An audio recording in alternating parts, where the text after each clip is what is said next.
This is a massive warning and it's much bigger than you think. I want to give you a different perspective on the Venezuela thing. And I want you to understand economic and historical cycles. Because when we're in the moment, we forget to look long term and how familiar, how repetitive the cycles are. And the fact is, the 1% always remain the 1%. Remember this. I didn't say it, JP Morgan said it. Billionaires use astrology and millionaires use charts. Now, why would he say billionaires use astrology and millionaires use charts? Because charts are emotional. Millionaires get wrecked. Billionaires use cycles because it's nothing new under the sun.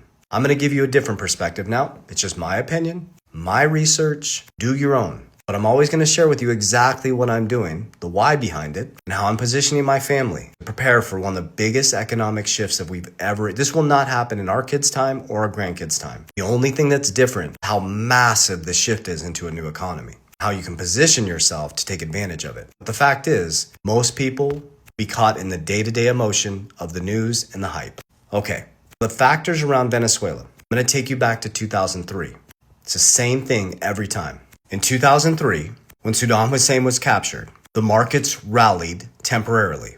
Oil stabilized temporarily. And the U.S. projected global dominance. America put a clear message, we're in power. America controlled the energy, and America controls the system. So markets responded with confidence. So what happened next was massive war spending, exploding national debt, accelerated printing of money, and long-term currency debasement. So we had short-term strength and long-term debasement. So what are the modern-day parallels to Venezuela, but also the differentiator, which is Bitcoin and cryptocurrency? Well, let's apply it to what happened in Venezuela. We got Venezuela oil. Supposedly, I haven't been able to verify it yet. They owned a ton of Bitcoin. If we seize that, it will take us to just under Strategy B, Satoshi and BlackRock holders in Bitcoin. Regional power, reduced uncertainty, strength in U.S. leverage, short-term bullish conditions. The markets responded very favorable to this. Markets love confidence, even if it's artificial. This is really important. It's all psychology, guys. Why this is bullish short-term? Power creates confidence. Confidence drives risk assets. Liquidity flows and prices rise. This is not fundamentals, guys. This is psychology. Billionaires use astrology, millionaires use charts. So what is Bitcoin's role in this? I showed a video on my YouTube channel, 3T Warrior Academy, where Venezuela's opposition leader said the Venezuelans were using Bitcoin as sovereignty outside of their government. Remember, Bitcoin is peer-to-peer. Stablecoins are peer-to-peer. But wait a minute.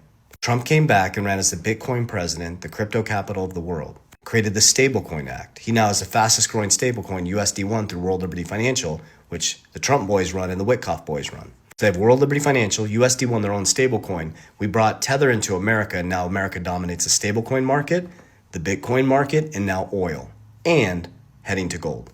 So we got gold, oil, stablecoins, and Bitcoin. But the interesting part about all of that, let's take gold, Bitcoin, and stablecoin. They all have to do with if you're worried about your country's debasement of their currency.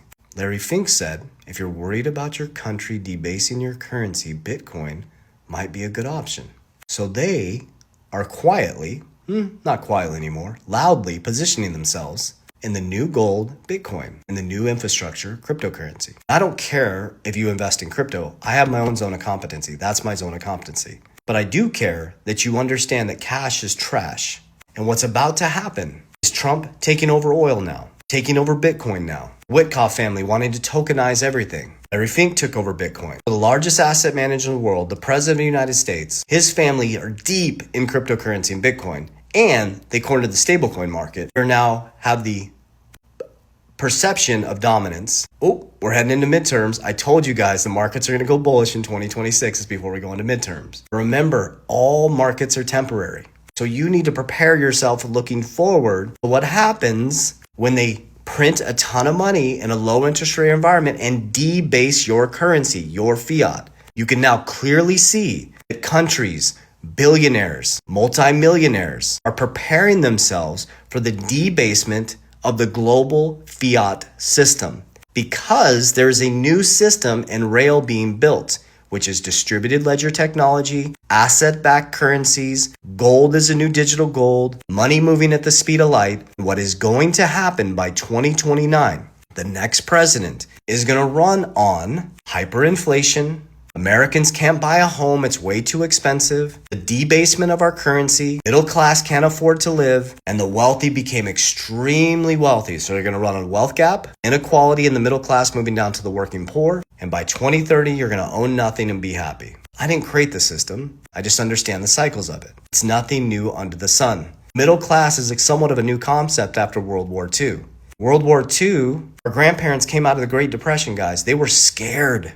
Were savers. They wanted certainty. So they gave up their certainty. They gave up their sovereignty for pensions, 401ks in the future. I think that was in the 70s. But pensions, trading time for money, government support, subsidized mortgages. Don't worry, you'll be safe. We'll pay you in someone else's debt. You put your debt into the bank. We'll lend you that money to buy a home. It worked for a while. You could live off one income. My parents bought their house in 1973. They bought it for $23,000. I think $25,000. That house is now worth $400,000, the exact same house. That is not growth.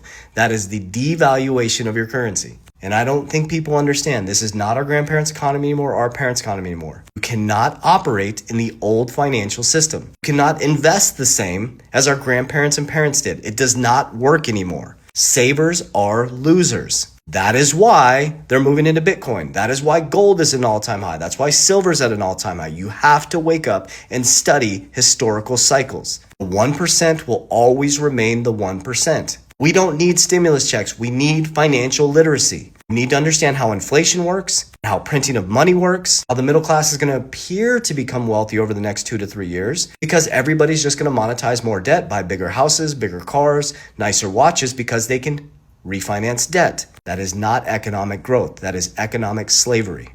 So C, you need cash flow. I invented Capital DR. It is not an investment. It is a system that beats economic cycles. C, you need cash flow. Cash is trash. You need to create cash flow, whether it's through active income, through businesses, through dividend stocks. When you get income, you need to transmute it into assets. A, I don't care what you invest in. I invest in assets that have fixed supply that I believe over time are going to beat inflation. I like XRP, Bitcoin, Solana, WFI, HBAR, VeChain. Those are just a few on the stock side, ABTC, XXI. When my assets appreciate, I pull profits. I get money off the table and I put it into P, protection. I use cash value life insurance, one of the greatest ways to protect your principal, a permanent life insurance, and create a family bank. The reason why insurance gets a bad rap is they're not funded properly and agents don't structure them properly. They're selling them as magic retirement policies. They're not retirement policies, not to be sold as retirement policy. They're cash value life insurance because of tax code 77028. You can use it to leverage against your cash value, tax-free,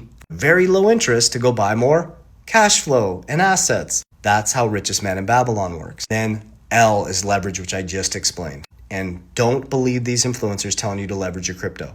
Remember 10, 10, 20, 25, you're going to get wrecked. Do not leverage your crypto. It's too volatile. I leverage on the insurance side. There was an example I gave with my Bitcoin leverage. Remember, I did 25% leverage. They gave me 70% LTV of 25, no liquidation risk, but I bought a business that paid it off in 6 months. That's an example of using leverage. If you don't have the money to pay it off, do not leverage crypto. Take sovereignty of your money. And DR is de-risk, de-risk, de-risk. Because guess what?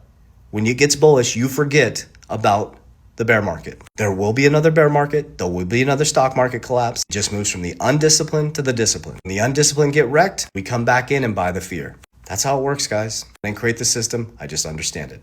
Buckle up, lock in. It's about to get wild. Warriors, rise. Get your shit together. God bless you.